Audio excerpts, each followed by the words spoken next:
Bonjour à tous et bienvenue dans une nouvelle série d'informations hebdomadaires centrées sur l'Afrique.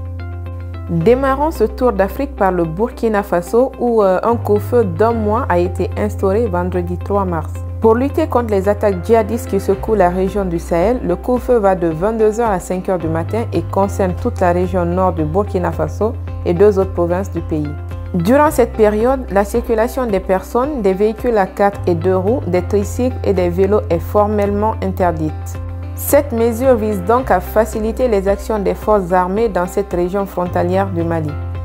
Abordons le sujet des migrants subsahariens en Tunisie qui fait polémique depuis des semaines déjà. En effet, après la dénonciation de l'immigration clandestine par le président tunisien Kais Saied et les hostilités contre les migrants qui ont suivi, la Tunisie a annoncé dimanche des mesures en faveur des étudiants et migrants originaires d'Afrique subsaharienne. Ces mesures visent à faciliter les procédures de régularisation de leur situation et consistent à délivrer des cartes de séjour d'un an renouvelables aux étudiants.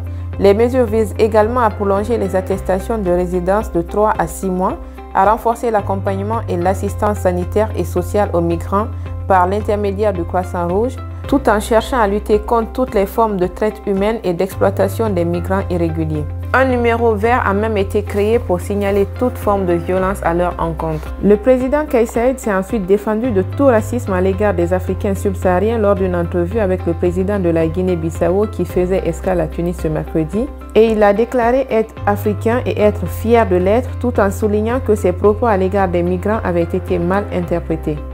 Allons au Sénégal où le plus grand navire hôpital civil au monde, le Global Merci, a débuté ses interventions chirurgicales ce lundi 7 mars.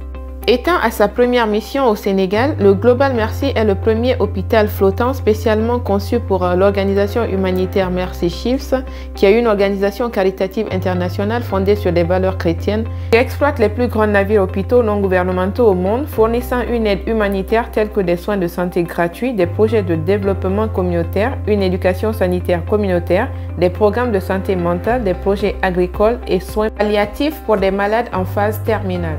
Mercy Ships a visité plus de 55 pays en développement et 18 pays développés à travers le monde avec un accent sur les pays d'Afrique au cours des 30 dernières années.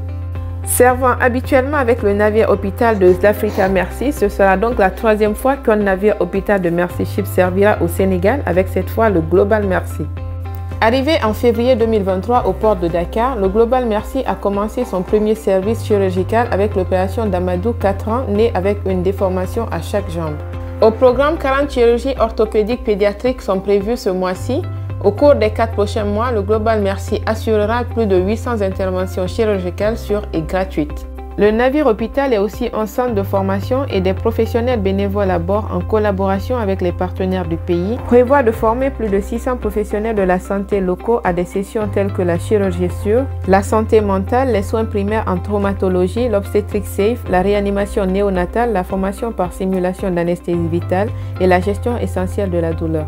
Réabordons à présent le sujet concernant le projet final de la constitution malienne remis fin février au président de la transition.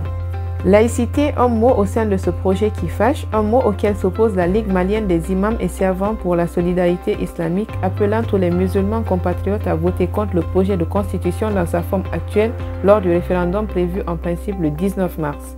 La Ligue souhaiterait que le mot laïcité dans le texte soit remplacé par multiconfessionnel, affirmant que les gouvernements l'utilisent à leur guise pour verrouiller les religions. Le projet de constitution explique pourtant que la laïcité ne s'oppose pas à la religion et aux croyances, mais elle vise à promouvoir le vivre ensemble.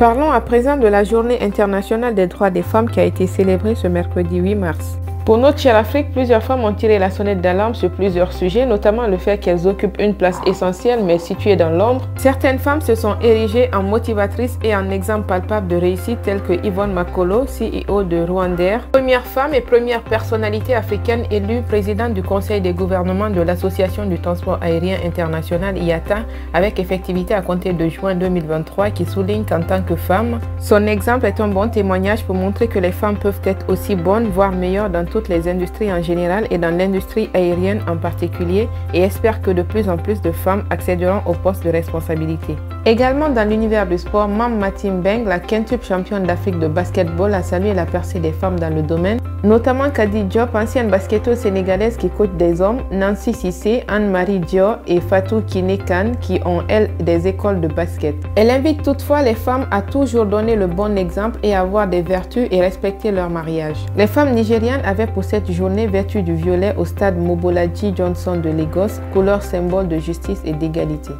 Rendons-nous au Gabon où le naufrage d'un mini-ferry a fait au moins 2 morts et 28 portés disparus ce jeudi 9 mars. En partance de Libreville pour rejoindre Port-Gentil avec 152 passagers à bord, l'équipage a signalé une voie d'eau entre 3h et 4h du matin et cette intrusion a entraîné une perte de contrôle du bateau.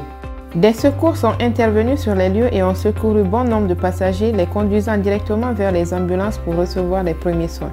Revenons au Sénégal pour parler de l'entrepreneuriat contre la pollution plastique dans le pays.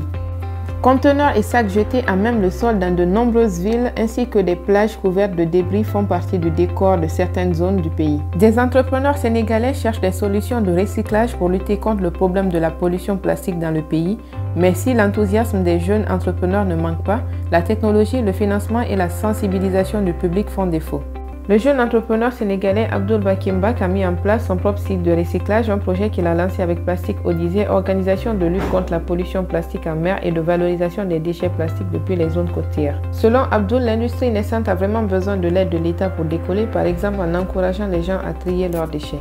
Terminons ce tour d'Afrique par la Gambie où plusieurs centaines de jeunes affiliés à l'opposition ont défilé ce vendredi à Banjul contre la corruption. S'adressant au président de la République, les manifestants demandent à ce qu'il y ait une loi d'urgence pour l'adoption de la loi anticorruption, sachant qu'avec un score de 66% sur l'échelle de corruption, la Gambie se situe à la 111e place du classement mondial. Les manifestants soulignent également le coût élevé de la vie et une série de scandales financiers, notamment le détournement de fonds au sein de l'autorité portuaire de Gambie. Voilà donc, c'est la fin de cette série d'actualités hebdomadaires centrées sur l'Afrique. Si elle vous a plu, je vous invite à liker la vidéo, à la partager et à vous abonner à la chaîne pour les prochaines actualités. À bientôt!